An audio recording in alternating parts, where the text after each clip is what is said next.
Hello everyone and welcome back to another TSR track guide. Today we're at Monza. It's the Italian Grand Prix.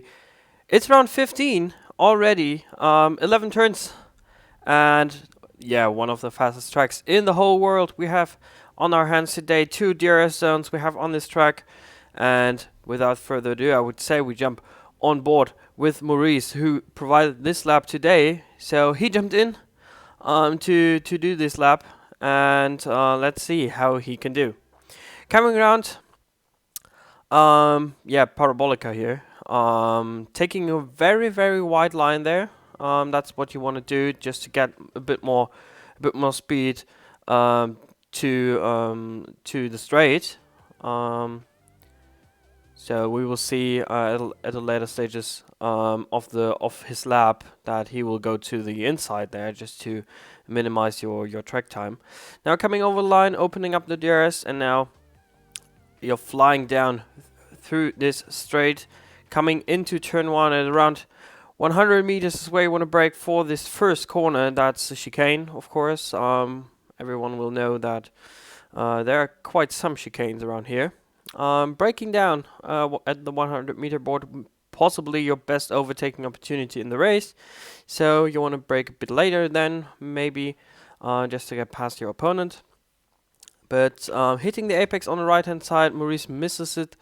I mean, you can cut it a bit more than he did here, just to gain a bit more time.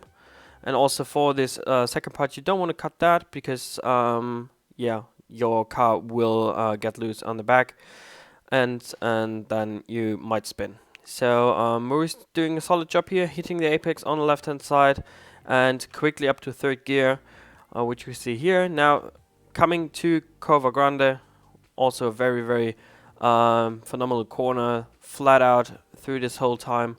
Alonso and Vettel are famous for that.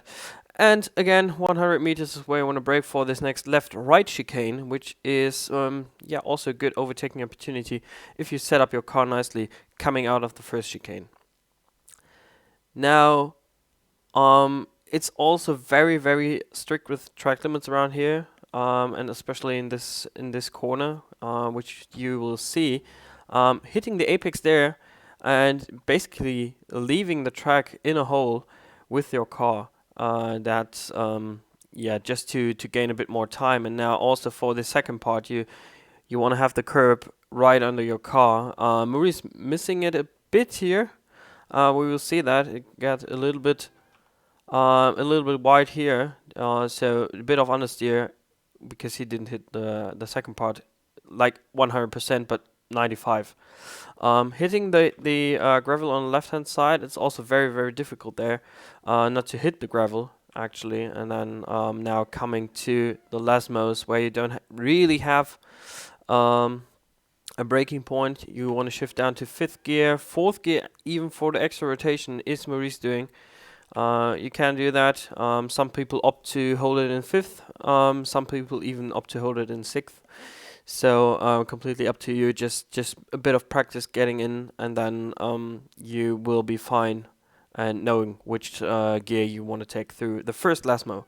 Now coming to the second Lesmo, and around 50 meters is where you want to brake for, or start to brake for the second Lesmo, which will set you up for the second DRS straight. So you want to be close to your opponent. You want to be you want to have a good exit out of there. 4th gear is Maurice's choice here, up to 5th, and now opening up the DRS. Now passing the old track layout on the top there on the bridge, and now coming to Ascari, and yeah, around 100 meters is where you want to brake, just before the apex on the right hand side starts. So and also here, really strict with track limits. We will see that Maurice with a little, yeah, had to yeah, open up the steering there just ever so slightly, just to not cut the corner, which is pretty easy to do, especially in the first and second part of Ascari.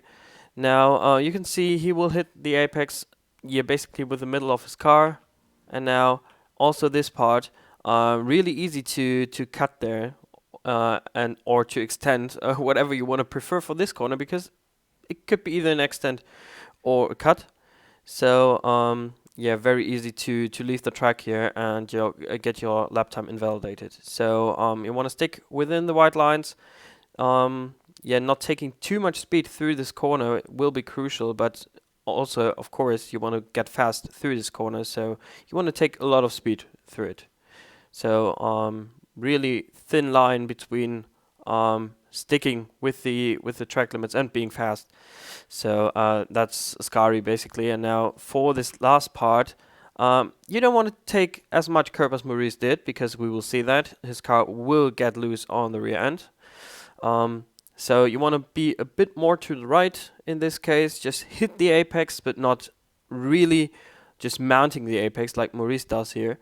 And also you don't want to go as far to the right as the track limits go, because that could also invalidate your time. So if you go a bit too fast through the final part of Ascari, that will also yeah, push your car to the right, and you will get an invalidation. So yeah, Maurice doing a solid job here, but yeah, losing the back end there didn't help, of course. You can see the delta going up, and now, yeah, coming to the final corner, and there we will see what I said before. Really late braking here from Maurice around where the line is for the DRS detection. So that's where you want to brake for Parabolica. Now, we saw Maurice going very, very wide at the start of his lap. Now we will see the exact opposite. He will go to the right as far as he can and just stick with the track limits, go to the finish line, and that's a lap around Monza, 18.562. No, it wasn't. That was his best one. But there you can see the setup he used for this lap, and yeah, pretty satisfied with that lap. I'm gonna leave you alone with another lap from Maurice, and I will catch you next time when we're heading to Singapore.